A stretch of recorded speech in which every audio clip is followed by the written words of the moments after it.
하나님의 말씀 고린도전서 12장 9절입니다. 다른 사람에게는 같은 성령으로 믿음을, 어떤 사람에게는 한 성령으로 병 고치는 은사를. 서로 인사하겠습니다. 사랑합니다. 축복합니다. 당신이 최고입니다. 교회의 본질을 회복합시다. 가르치는 교회 됩시다. 전도하는 교회 됩시다. 고치는 교회 됩시다. 네. 그래서 오늘은 이제 그 세 번째 고치는 교회에 대해 말씀을 드리는데 두 부분으로 나누려고 해요. 오늘은 본질적 치료, 본질적 회복에 대해서 말씀을 드리고 그리고 다음 주에는 실제적 치료로 말씀을 두 부분으로 나누어서 증거를 하려고 합니다. 교회는 가르치는 곳이죠. 가르칠 교자 모일 해자, 모여서 가르치는 곳이 교회다. 그런 말씀이죠. 에클레시아, 세상 밖으로 불러내다. 나는 세상 밖으로 불러내 하나님의 나라를 가르치는 곳, 이곳이 교회입니다. 그래서 교회에 와서는 하나님의 나라를 배워야 되는 것이 교회를 다니는 이유이죠. 그래서 교회에 오면 가르치는 그 내용은 대선 성경이죠. 성경 이 말씀은 교훈과 책망과 바르게 함과 의로 교육하기에 유익하니 그 목표점은 하나님의 사람으로 온전케 하며 언제나 하나님의 사람 되게 하고 하나님의 일을 온전케 하게 하려 함, 하나님의 일을 온전케 하는 사람을 만드는 것, 이 목표점을 가지고 교회는 가르치는 것이죠. 교회는 사도행전적인 측면에서 보다는 예수님, 마태마가 누가 요한복음 볼 때 예수님께서 세우실 교회가 어떤 교회인지 예수님이 오셔서 가르치는 내용들을 우리가 볼 수 있죠. 그러므로 교회는 가르침을 통하여 내가 언제나 하나님의 사람이 되는 것, 그리고 하나님의 일을 행하기 온전한 사람 되는 것, 이 목표점으로 나아가는 거죠. 이제 두 번째로 예수님께 때가 찼고 하나님의 나라 가까이 왔으니 회개하고 복음을 믿으라 하시며 예수님이 전파하였다. 이 전도했다는 거죠. 예수님이 전파를 시작한 거예요. 그래서 바로 하나님의 나라가 이 세상에 임하였다. 즉 통치, 하나님의 통치가 이 세상에 임하였다.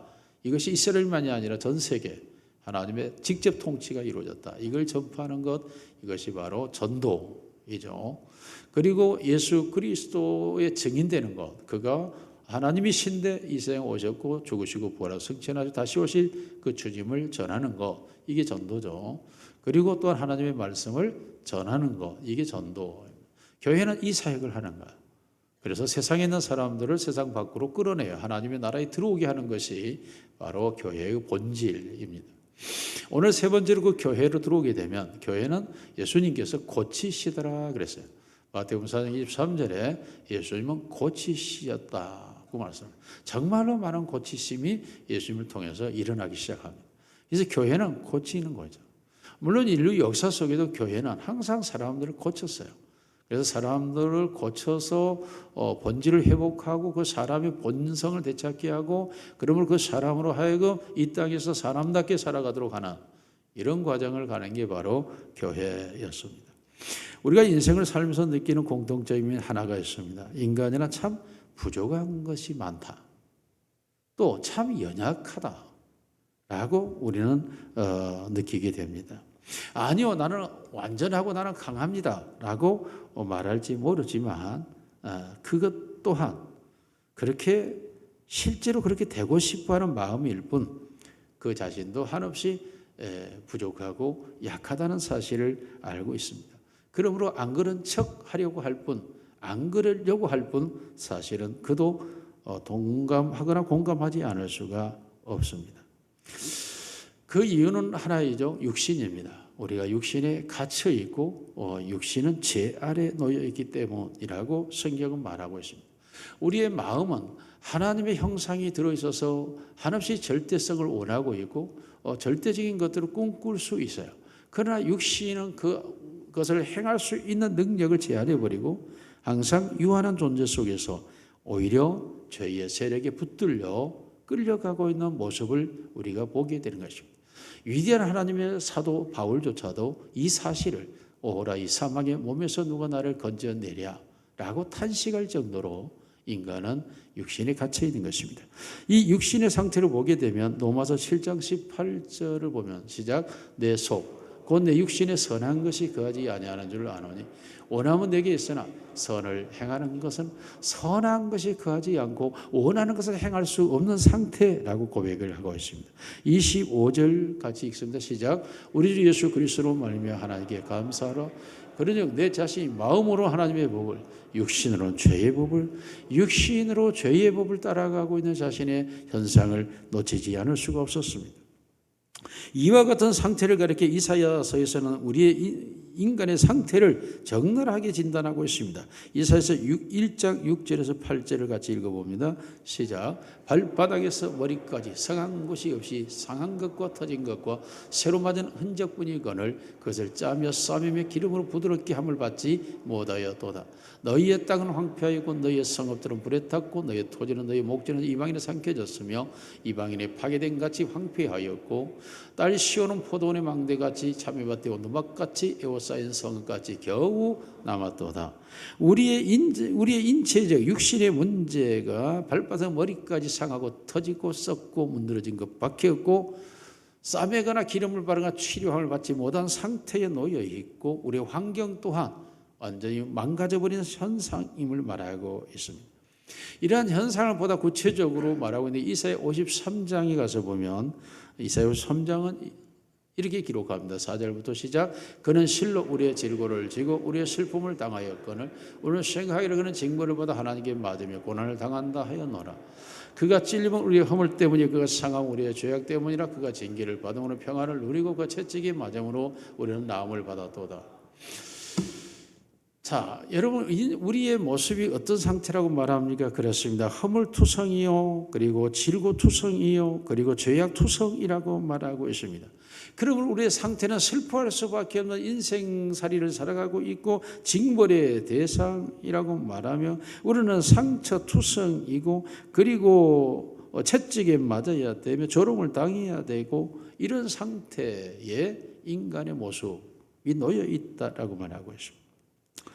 그러므로 사실 인간의 육신의 모습은 이 모든 성경의 진단을 통해서 보면 고침받아야 될 존재, 치료되어야 할 환자, 회복되지 않으면 안 될 운명이라는 것을 우리에게 정확하게 말씀을 하고 있습니다. 이러한 현실을 아시고 하나님께서 인간의 옷을 입고 이 땅에 오셔서 그 예수님이 이 땅에서 하시는 사역이 바로 우리의 질고를 지는 일이었고 우리의 슬픔을 당하는 일이었고 우리의 징벌을 받는 일이었고 우리의 상처를 그가 친히 받으셨고 그가 친히 우리의 모든 고통을 당하지 않고는 인간은 회복할 수 없는 상태였음을 말하고 있습니다. 그러므로 그 주님께서 이 땅에 오셔서 자기의 신부요, 자기의 몸이요, 그 교회를 세우시고 그 교회로 불러들이시고 그들을 끊임없이 머리된 주님께서 그 몸을 치료하시고 신랑 되신 예수께서 신부를 고치셔서 그들을 새롭게 하시려고 하는 것이 바로 내가 내 교회를 세우리니 음부의 권세가 이기지 못하리라고 말씀한 것입니다. 그러므로 예수님께서 친히 교회를 세우시고 그 교회를 통해 음부의 권세, 인간을 죄악 속에 묻어버리려고 하는 악의 세력을 그 제한하시고 그들로부터 구원하시겠다고 하시는 것이 예수님이 교회를 세우신 목적이었습니다. 그러므로 그 교회에 예수님께서 친히 자신이 오셔서 또한 그 교회 안에 자신의 여긴 성령을 보내셔서 그들을 치료하시고 그들을 회복시키시고 그들을 고치는 사역을 지속하기 위하여 오늘 고린도전서 12장 9절에서 성령의 은사를 다른 사람 같은 성령으로 믿음을 어떤 사람 한 성령으로 병 고치는 은사를 이라고 말하면서 강약의 성령의 능력을 우리에게 말씀하고 있습니다. 친히 예수님께서 각자 교회 세워진 자들을 통하여 그들에게 성령을 부어주셔서 그 성령을 통하여 그들을 치료하시고 회복시키시며 고치신다라는 말씀입니다. 그 성령은 우리에게 본질적인 치료를 시작합니다. 교회에 들어오는 모든 사람들에게 성령이 치료가 시작되는데 그게 첫째로 깨달음입니다. 성령은 우리를 깨닫게 하시는 영이라고 말하고 있습니다. 요한복음 14장 25절로 26절 너희는 마음에 근심하지 말라 하나님을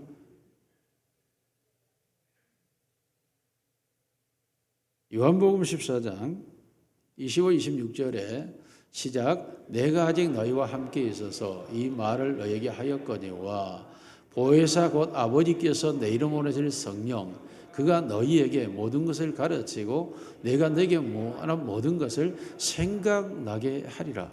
하나님의 성령이 와서 우리를 치료하기 시작하는데 그게 뭡니까?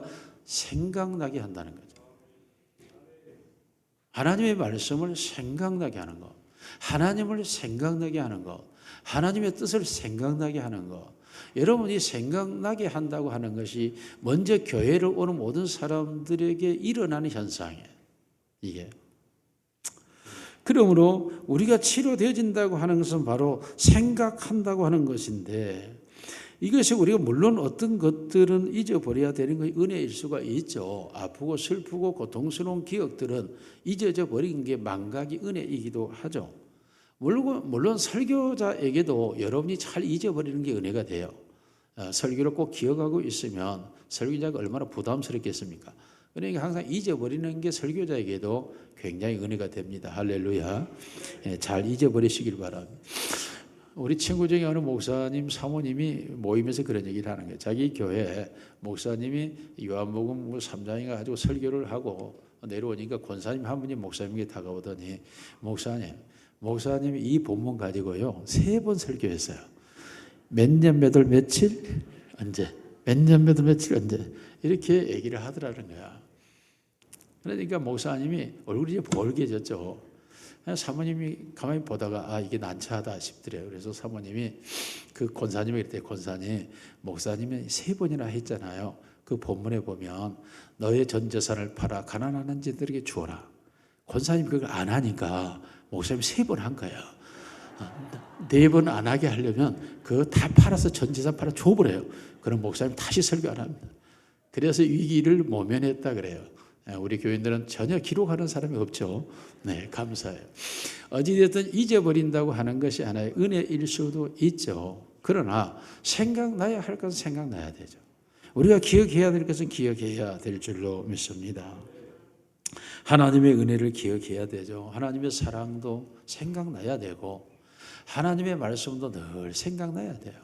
그리해야 생각이 우리를 지배하기 때문에 생각이 곧 그 사람이기 때문에 우리의 생각 속에 끊임없이 말씀이 우리의 생각을 지배하고 있어야 내가 그 말씀의 사람이 되는 건데 여러분 그것이 인간의 기억력으로 된 것이 아니라는 거죠. 하나님의 성령이 말씀을 생각나게 해주셔야 우리의 생각 속에 말씀이 거하게 되는 거예요. 그리할 때 우리가 인간은 생각대로 되는 것, 말씀대로 되는 거죠. 더 나아가서 이 말씀을 가리켜서 너희가 생각하는 그 모든 것을 가르치신다, 깨닫게 한다라고 말씀을 해요. 이것이 이 오너 단어의 의미가 우리의 모든 걸 생각나게 할 뿐만 아니라 그 생각하고 있는 걸 깨닫게 하신다는 거예요. 말씀이 생각날 뿐만 아니라 그 말씀이 깨달아져야 된다는 거죠. 이게 성령의 역사예요. 우리의 생각 속에 하나님의 뜻이 하나님의 말씀이 깨달아진다고 하는 것, 이것이 바로 우리의 치료의 시작이라는 것입니다.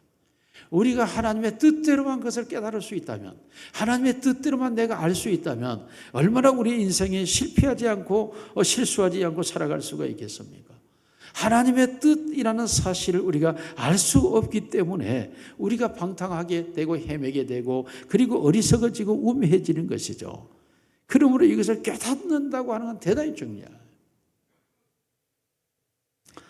예수님께서 제자들에게 이 말씀을 하실 때 지금 제자들이 무슨 말씀을 하고 있는 거죠? 내가 곧 십자가에 매달릴 것이고 내가 죽을 것이고 그리고 부활하겠지만 내가 다시 너희를 떠나서 있다가 올 것이다 라는 이 말씀을 하니까 제자들이 예수님 그리하지 마옵소서, 우리를 떠나지 마옵소서 라고 막 가로막는 거예요. 만일에 이때 이 예수님의 말씀을 제자들이 깨달았다면 우리의 죄를 대속하여 죽으시고 우리의 영원한 삶을 부활하시고 그리고 다시 승천하 다시 오실 주님이라는 것을 알았더라면 예수님이 십자가를 지러 가는 그 감람산에서 예수님을 위하여 함께 기도하며 예수님을 위하여 통곡하며 예수님이 십자가에 매달릴 때 응원하며 예수님이 기다리겠습니다 소리치며 그렇다면 이들이 실수하거나 실패하거나 좌절하거나 절망하거나 배신하지 않았을 것 아니겠습니까? 그러니까 예수님께서 그 사실을 아시기 때문에 보혜사 성령 그가 오면 너희에게 내가 말한 모든 것이 생각나게 할 것이고 내가 말한 그 모든 것이 무엇인지 너희가 깨닫게 될 것이라고 말씀하고 있는 것이죠. 요한복음 14장 28절 같이 읽습니다. 시작. 내가 갔다가 너희에게로 온다 하는 말을 너희가 들었나니 나를 사랑하였더라면 내가 아버지께로 감을 기뻐하였으리라. 아버지는 나보다 크십니다. 이 말을 할 때 제자들이 더 기뻐했어야 될 것인데 제자들은 오히려 막고 그를 하지 말라고 소리 지르는 걸 보게 되죠. 하나님의 뜻을 깨닫지 못할 때 인간은 우매한 거야. 어리석어지는 겁니다. 예수님의 수제자 베드로가 예수님을 향하여 사람들이 나를 누구라 하더냐 하고 너희는 나를 누구라 하냐 주는 그리스도 주 살아계신 하나님의 아들이십니다 하니까 바요나 시몬아 내가 옳도다 이를 내게 알게 하니 혈육이 아니오 하늘에 계신 아버지시니라 라고 말씀하시면서 내가 이 반석에 내 교회를 세우니 운명이 이기지 못하고 내가 천국 열쇠를 내게 줄 것이다. 얼마나 영화로운 주님의 음성을 이 베드로가 받았습니까? 교회 문을 열고 닫을 수 있는 천국 열쇠를 받았습니다. 그럼에도 불구하고 이 사실을 정확하게 깨닫지 못했을 때 예수님께서 내가 너희를 위하여 십자가로 잡혀 죽으러 간다라고 할 때 베드로가 주여 그리하지 마옵소서라고 막으니까 예수님께서 사탄아 내 뒤로 물러가라. 내가 하나님을 생각지 아니하고 사람을 생각하는도다라고 베드로를 책망합니다. 순간 천국 열쇠를 가졌던 베드로가 사탄이 되어버려요. 하나님의 뜻을 깨닫지 못하게 되면 사탄의 일을 할 수밖에 없고 사탄의 메인자가 될 수밖에 없다라는 의미. 그러므로 하나님의 말씀이 생각날 뿐만 아니라 하나님의 뜻, 그 말씀을 통하여 하나님의 뜻을 깨닫는 은혜가 우리 안에 항상 있을 때에 우리가 하나님의 사람으로 승승장구하며 살아갈 수가 있는데 하나님의 뜻을 알지 못하기 때문에 사람들이 어리석어지고 우매하고 죄의 종로로 하고 사탄의 도구가 되는 거예요. 그러므로 하나님께서 주의 성령을 보내셔서 그의 교회로 오는 자들을 그들에게 하나님의 성령이 깨닫게 하는 은혜를 주셔서 그들이 하나님의 사람이 되게 하시는 하나님의 사람으로 성령에 살아갈 수 있도록 역사하시는 줄로 믿습니다. 성경의 모든 실패의 요인은 다 깨닫지 못한 데 있었음을 성경은 우리에게 말하고 있습니다. 아담과 하와에게 된 농사에서 그 아름다운 낙원에서 그들이 얼마나 영화로운 삶을 삽니까? 그들이 각 짐승을 하나님께 끌고니 그들이 부르는 것이 그들의 이름이 되지 않습니까? 피조물이면서도 창조자 역할을 할 수 있는 주권을 받은 게 인간이었습니다. 그 영광스러운 주위에 있었음에도 불구하고 하나님의 생육하고 본성의 땅에 충만하고 땅을 정복하고 이상 모든 것을 너희는 다스리라고 하는 권세까지도 부여했음에도 불구하고 악한 사단이 뱀으로 와서 유혹할 때 저 중앙에 있는 선악과를 먹으면 내가 눈이 밝고 하나님같이 된다고 하자. 그래 맞아. 하나님이 에덴 동산의 모든 걸 다 먹으라면서 왜 저 선악과는 먹지 말라고 했을까? 그래 하나님처럼 될까 봐 하나님 먹지 마라 한 거야. 내가 저것을 먹는 자는 반드시 죽으리라 라고 말씀하였으면 죽는다는 게 무엇인지를 깨닫지 못한 이 어리석음이 그만 선악과를 따먹고 인류에게 죽음이 오게 됩니다. 깨닫지 못한 데서 인간의 모든 무지와 어리석음과 실수와 실패가 없다고. 민수기 12장 2절 우리 같이 한번 읽겠습니다. 민수기 12장 시작. 아니 넘어서 민수기 12장 2절 넘어가서 그들이 이르되 여호와께서 모세와 말씀하셨느냐 우리와도 말씀하지 아니하셨느냐 하며 여호와께서 이 말을 들으셨다. 모세가 구수 여인을 취하자 그의 노인 미리암이 모세를 비방하고 조롱하면서 모세야만 하나님 말씀했느냐 우리와도 하나님 말씀하였다고 하니까 여호와께서 이 말씀을 듣고 미리암에게 나비게 내가 어찌 그것을 알지 못하느냐. 하나님께서 내가 모세를 택하여 일을 진행하고 있는 게 아니라 내 종 모세를 누가 비방하느냐. 깨닫지 못한 하나님이 무엇을 하시고 있는지 누구를 통하여 일을 하고 있는지 깨닫지 못한 데서 오는 어리석음이 그런 엄청난 화를 가져오는 거예요. 이것이 민수기 16장 2절 3절 고라와 다단 자손의 동일함과 시작. 이스라엘 자손 총회에서 택함을 받은 자 곧 회중 가운데서 이름 있는 지휘관 250명과 함께 일어나서 모세를 거스리느니라. 그들이 모여서 모세와 아론을 거슬려 그들에게 이르되 너희가 분수에 지라도다. 회중이다가 거룩하고 여호와께서 그들 중에 계시기를 너희가 어찌하여 여호와의 총회에 스스로 높이느냐. 아니 우리 모두 다 거룩한 하나님의 백성이고 우리 중에 하나님이 계시는데 왜 모세와 아론이 우리들 위해 있으려고 하느냐. 고라와 다단 자손의 반역, 일로 인하여 고라와 다단 자손이 다 땅이 갈라지고 불이 나와 그들을 삼켜버리는 죄악이 임하게 되고 하나님께서 아론의 지팡이에 싹나게 하심으로 하나님이 누구를 통하여 일하시는가를 확실하게 보여주는 사건.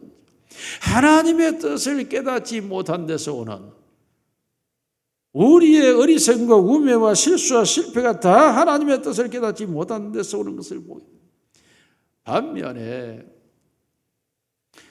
10명의 형들의 버림받고 외면당하고 그리고 시기 질투 대상에 되어서 그들을 죽이려고 옷을 벗기고 우물 통에 던져 넣었다가 짐승이 밥이 되게 하자라고 외쳤다가 지나가는 상인들에게 노예로 은 20에 팔아먹었습니다. 노예로 끌려와서 어린 나이에 종살이 하다가 그래도 성실하게 살고 하나님의 축복에 주어서 총무가 되었지만 억울한 누명을 쓰고 감옥에 갔습니다. 이런 처참한 인생을 살았지만 그러나 그는 창세기 45장 5절에 자기를 죽이려 했던 형들을 향하여 이렇게 말합니다. 당신들이 나를 당신들이 나를 이곳에 팔았다고 해서 근심하지 마소서, 한탄하지 마소서. 하나님의 생명을 구원하시려고 나를 당신들보다 먼저 보내셨나이다. 그 수많은 억울함과 원통함과 비참함과 그 처참한 상황의 그 모든 것들이 당신들이 나를 팔아서 이루어진 일이 아닙니다. 하나님이 당신들을 구원하려고 나를 당신들보다 앞서 보내신 하나님의 방식이었습니다. 그러므로 그런 일생 그 모든 삶을 살면서 단 한 번도 원망하거나 불평하였다고 하는 기록이 성경에 없습니다. 출애굽기에 이스라엘 백성들은 수없이 원망과 불평으로 가득 채워져 있지만 하나님의 사람 요셉과 하나님께서 다윗 등등 수많은 어려움과 여건 속에서도 불평과 원망이 없는 이유는 하나님의 뜻을 깨달았기 때문입니다. 이런 고난과 이런 실패와 이런 좌절과 이런 환경을 통하여 하나님이 나를 향한 뜻을 이루어가고 있다는 사실을 깨닫고 있었기 때문에 어떻게 요셉과 다윗이 등등 하나님의 사람들이 그렇게 알았어요? 하나님의 영이, 그렇습니다. 하나님의 영이 그들 속에 임하여서 하나님이 그들과 함께 계셔서 하나님의 뜻을 깨닫게 하심으로 그는 인생에 실패하거나 실수하거나 좌절하지 않았다라고 성경 기록하고 있습니다. 하나님의 성령이 임하셔서 하는 역사가 무엇입니까? 우리로 하여금 깨닫게 하는 거예요. 여러분, 우리가 어느 날 지나놓고 난 훗날에 돌이켜보면서 후회할 때가 무엇입니까? 깨달았을 때입니다. 왜 그때 내가 이 사실을 몰랐을까? 그때 내가 왜 현실을 깨닫지 못했을까? 우리의 인생의 수많은 실패의 나락으로 떨어졌던 이유가 무엇입니까? 사실을 깨닫지 못한 데서 온 것입니다. 그 모든 걸 하나로 우리가 표현할 때 하나님의 뜻을 깨닫지 못했다라고 표현을 하는 것입니다.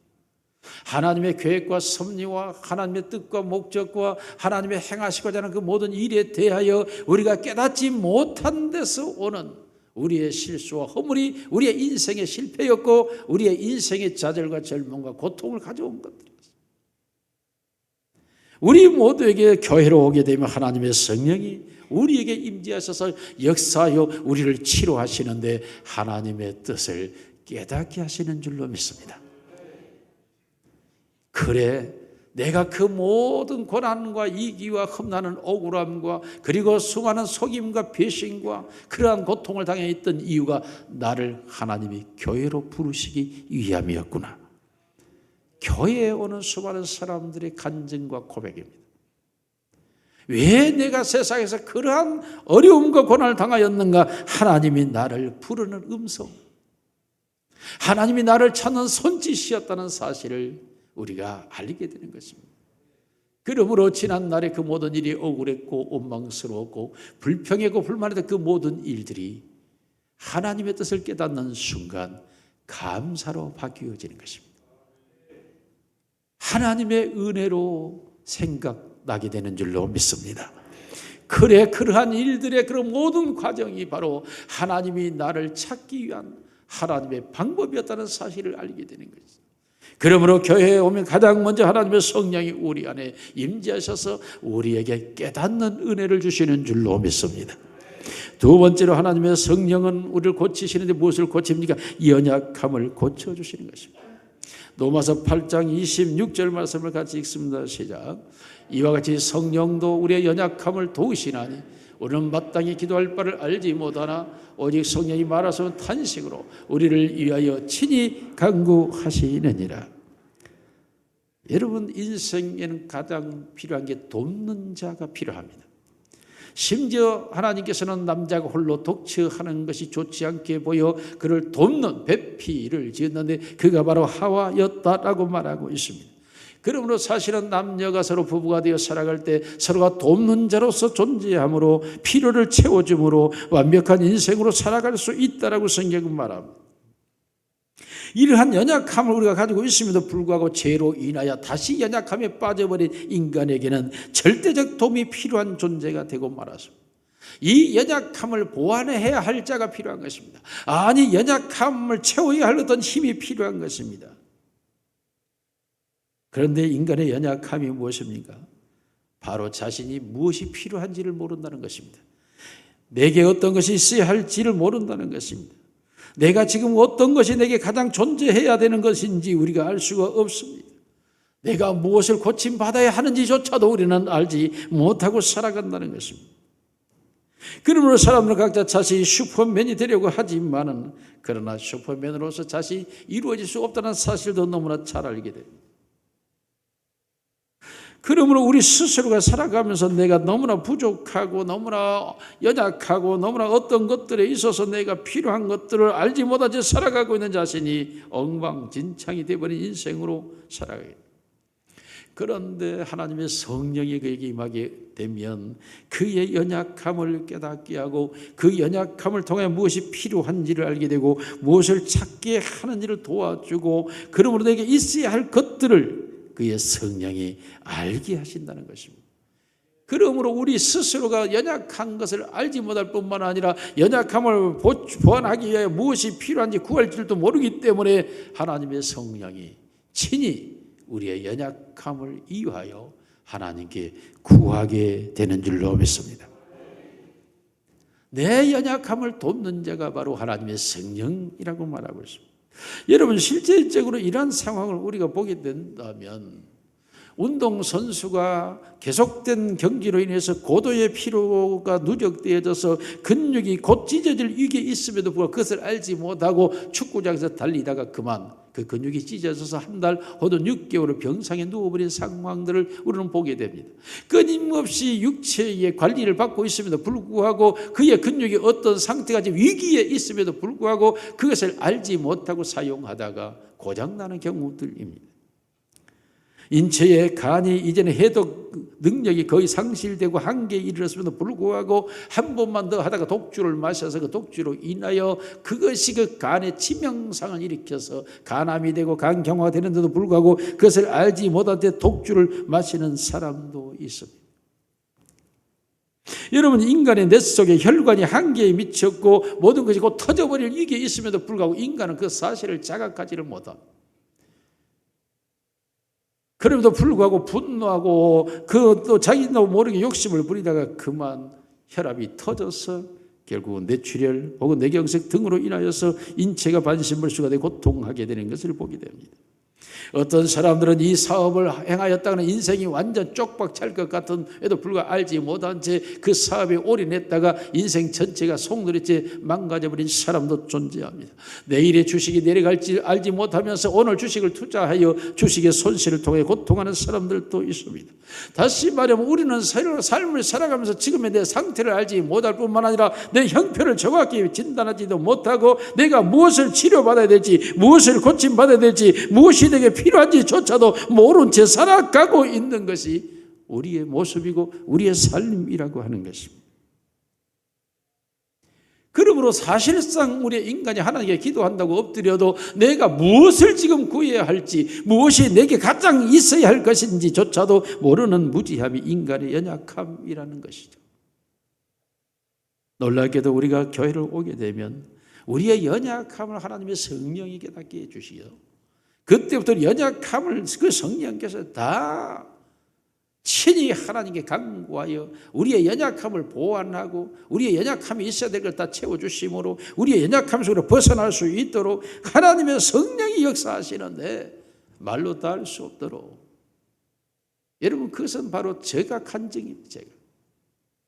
제가 말씀드렸죠. 저는 어려서부터 소민 체질이고 감이나 돼지고기만 먹으면 체를 해가지고 얼마나 고통스러운 성장기를 거쳐가는지 모릅니다. 체 때문에 체내로, 순천 아래시장에 체내는 사람이 있는데 어머니가 수시로 그곳에 데리고 가서 입을 벌리면 손가락을 넣어가지고 막 고깃덩어리 이만게 나왔다고, 사실인지 아닌지 모르지만 어느 때는 고기를 먹은 것도 없는데 고기가 나오기도 해요.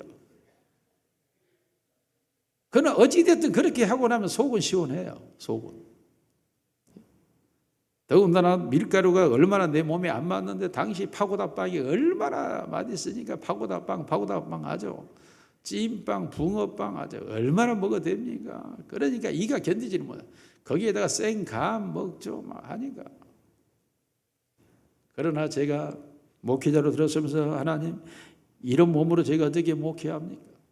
체하지 않게.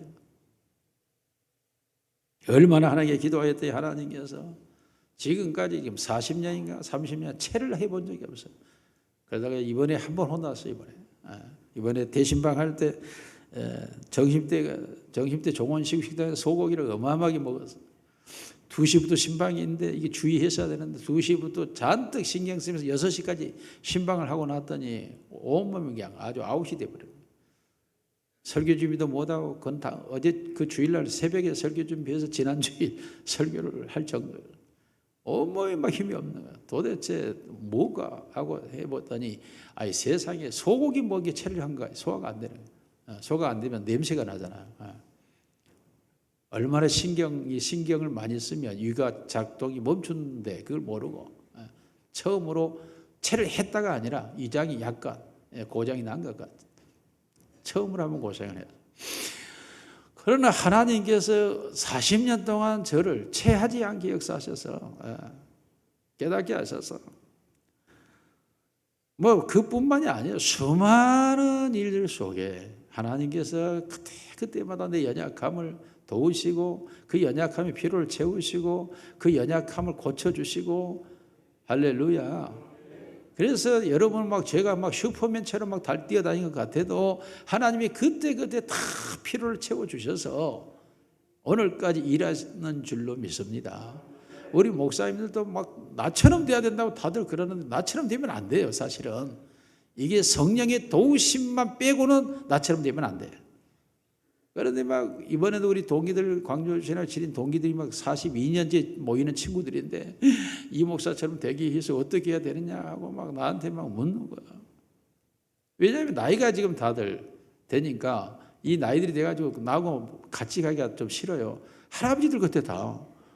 친구들이 벌써 허리가 굽은 놈이 있고 이러는 거예요. 그래서 같이 다니기가 이게 좀 꼭 형님 모시고 다니는 것 같아. 그리고 사모님들 보니까 다 할머니들이 돼 있어. 이게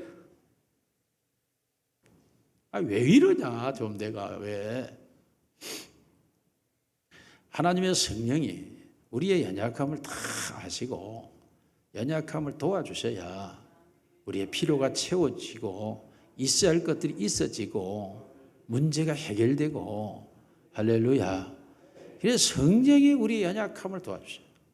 있어야 할 것들, 알아야 할 것들, 기억해야 될 것들, 준비해야 될 것들, 성령이 다 기도하면 성령이 그때마다 다 도와주셔서 우리의 연약함을 채워주시는 줄로 믿습니다.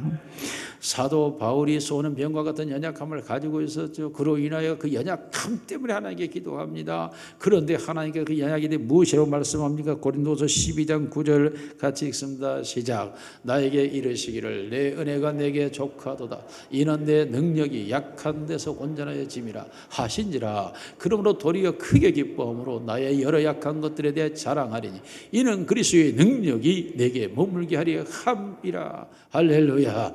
하나님의 능력은 약한 데서 온전해진다. 바울이 자기 쏘는 병과 같은 그것 때문에 하나님께 기도하였더니 하나님의 다른 능력들이 내게 임하여 그걸 채워주실 뿐만 아니라 바울이 깨닫고 그때부터 자기 여러 약한 것들을 계속 하나님 앞에 내놓았더니 그 약한 것들을 하나님 다 채워주시므로 말미암아 기쁨이 충만하게 됩니다. 우리의 연약함을 아는 것도 은혜고 그 연약함을 인하여 다 하나님 앞에 내놓을 때 하나님이 채워주시는 줄로 믿습니다. 그러므로 약한 것이 하나님의 강함이라는 거예요. 나의 약함이 하나님의 강함이라는 거죠. 그러므로 우리의 약함을 하나님이 채워주시기 때문에 우리는 약한 것을 가지고 하나님께 나아가야 됩니다. 나의 연약한 것을, 나의 부족한 것을 가지고 하나님 앞에 나아가서 하나님께 도움을 구하기만 하면 하나님 우리의 연약함을 다 도와주시기 위하여 기다리고 있고 그 모든 것들을 채워주시는 줄로 믿습니다.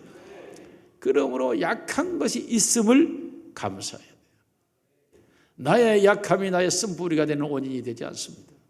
나의 약함 때문에 내가 원망하고 불평하고 이로 인하여 나를 이렇게 한 게 우리 부모고 내 선생님이고 내 친구고 내 돈 아닙니다. 그 약한 것 그것이 바로 하나님의 강함을 나타내기 위한 간증의 도구가 되는 줄로 믿습니다. 그러므로 약한 것이 있음을 박수쳐야 됩니다. 하나님 그렇습니까? 내게 이런 약함을 주셨습니까? 감사합니다고 하나님 앞에 나아가야 됩니다. 왜냐하면 그걸 알게 하신 분이 성령이시고 그걸 알므로 하나님께 구할 수 있다고 하는 것은 하나님의 능력을 받는 기름길이기 때문에 하나님을 체험할 수 있는 방법이기 때문에 우리의 약함이 왔을 때 감사함으로 주여 이 약함으로 하나님께 나아갑니다 하고 나아가서 주여 이것을 하고 기도할 때에 우리 하나님께서는 온갖 방법으로 전능하신 능력으로 전지하신 수단을 통하여 우리의 모든 약함을 회복해 주시는 줄로 믿습니다. 그러므로 질병도 우리의 사고도 우리의 연약함도 우리의 비겁함도 우리의 비굴함도 우리의 겁약함도 우리의 불안함도 우리의 염려도 우리의 소심함도 우리의 모든 것들을 다 하나님께로 가지고 나가서 주여 나를 위해 이렇게 가슴이 새 가슴입니까? 그럴 때 하나님이 독수리의 날개 친구 같은 새 힘을 주시고 강하고 담대하라 내가 너와 함께 하면이라 능력을 주시는 줄로 믿습니다. 그러므로 내게 있는 약함을 인하여서 강하여지는 은혜가 임하는 거예요. 선제 우리 사모 교회 안에 약하여서 비실 하다가 지금 강한 사람들 많이 있습니다. 아멘 안 하시네. 할렐루야.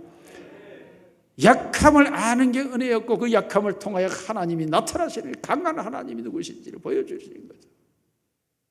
그러므로 성령 우리의 연약함을 돕기 위하여 이기 때문에 우리가 교회에 들어오기만 하면 성령이 친히 우리의 연약함을 인하여 뭐다? 탄식한 탄식. 내가 탄식해야 할 부분을 성령이 탄식을 해요. 나의 약함 때문에 내가 고통스러운 그 부분을 성령이 느낀다는 겁니다. 내가 힘들어하고 내가 괴로워하고 있는 이 부분을 성령이 그 아픔을 아신다는 거예요. 남편 때문에 힘들어하는 마음도 성령은 아시고 아내 때문에 괴로워하는 마음도 성령은 아시고 자식의 문제들로 인하여 고통하고 있는 마음도 성령은 아시고 그러므로 내게 약함이 자식일지 남편일지 아내일지 직장일지 사업일지 나의 지혜 지식일지 아니면 내 학벌인지 이 모든 것들이 나에게 약함이 있을 때 그 약함을 가지고 하나님 앞에 나아가기만 하면 성령이 탄식하여 하나님의 능력을 끌어와서 나의 약함을 채우시는 줄로 믿습니다.